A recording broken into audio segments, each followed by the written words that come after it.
I'm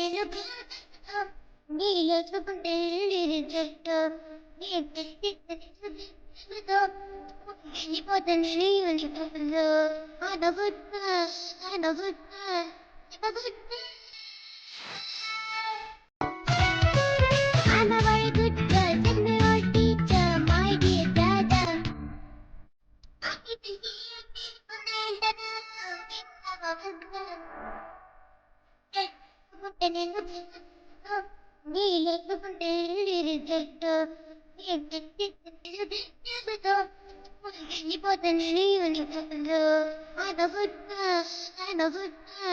I'm a good girl.